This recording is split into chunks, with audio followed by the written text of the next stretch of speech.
last, we have an education funding amendment that's going to the legislature for an up or down vote. This has never happened before, and we are in uncharted waters when it comes to education funding. House Speaker Bill O'Brien was the first Speaker of the House to be able to get any amendment passed by the House, as he did last March.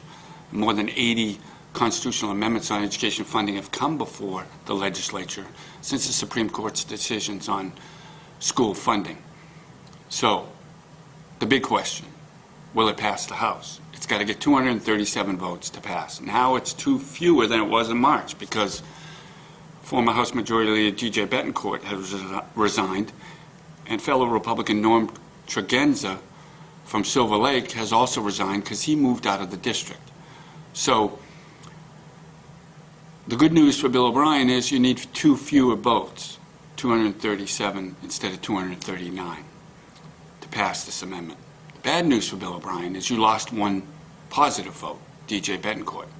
And Bettencourt was the majority leader and happened to be a fairly articulate spokesman on education funding.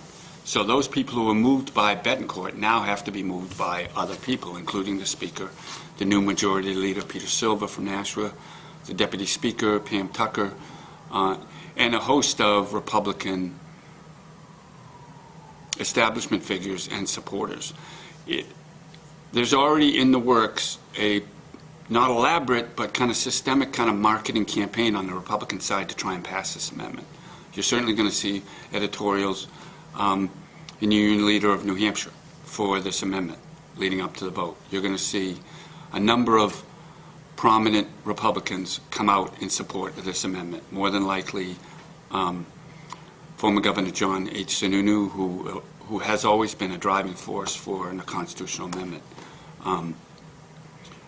Could see U.S. Senator Kelly Ayotte come out for the amendment, the most popular Republican right now in New Hampshire.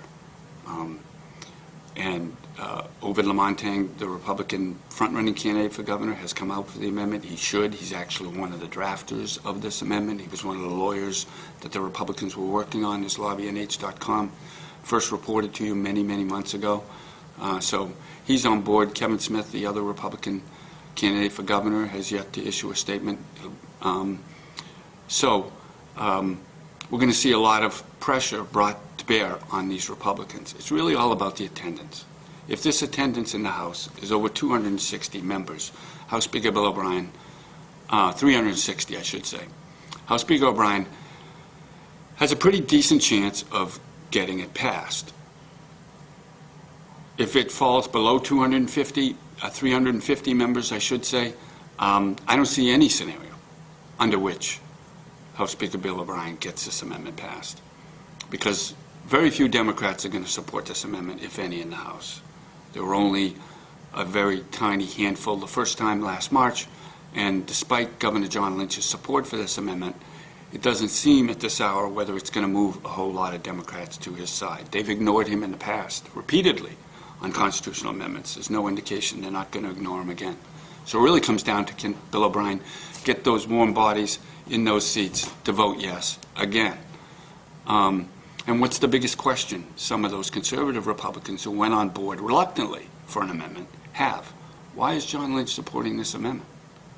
I thought we had a conservative education funding amendment. Why would John Lynch be for it? That's the biggest question House Speaker Bill O'Brien needs to answer. And I think essentially his answer, as it has been to this point, is that it accomplishes the goals that conservative Republicans most want on this amendment. It basically reduces the Supreme Court's role on education funding significantly in the future. It allows for, it gets rid of, I should say, the per pupil formula so that every school district gets a certain amount, no matter what their economic circumstances. So it allows us in the future to target more aid to the most needy communities. It promotes homeschooling and charter schools and alternative public schools. And that's very important to this segment of that block. These folks are big supporters of alternatives to regular public schools. So they're going to obviously like that part of this proposal. The last thing it does is it essentially has, it retains some authority at the state level for public education. And by authority, I mean responsibility for the state to make sure kids are getting a proper education. So for both liberals and conservatives, that's something they would want. But for conservatives, it doesn't necessarily assure a strong role for the state. It could assure a weaker role, a much weaker role for the state in the future, which again would return more local control to the school districts, and conservatives like that as well. But this is a difficult vote, and by far the toughest vote that House Speaker Bill O'Brien has faced in the 2 years he's been Speaker. Right to work, which he lost that battle, the veto battle with the House, with Governor John Lynch, who vetoed that bill. This is harder than that, and the reason it is because that really, on right to work, House Speaker Bill O'Brien was never really operating from a position of strength. The bill always had passed in the House without the sufficient support to overcome a veto.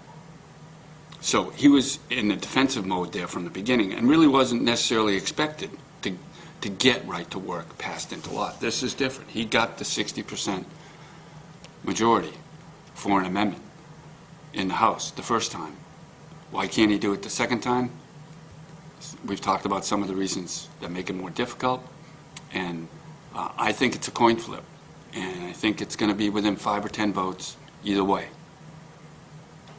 And if you pushed me, I probably would say the odds slightly are in favor of the Speaker prevailing. Because as we've seen, as even with these controversies O'Brien has faced, at the end of the day, Republicans have rallied together. There's a lot of disunity among individual Republicans. There's a lot of people uncomfortable with the agenda of the Speaker and the style of the Speaker. But we're now in the election mode, and it's really all about us as Republicans getting reelected and Democrats not. And education funding has always been an issue in which you can really push that partisan button. It's worked successfully before. That's why I said before, it comes down to attendance. If enough people come, he could win. The question is, who shows up?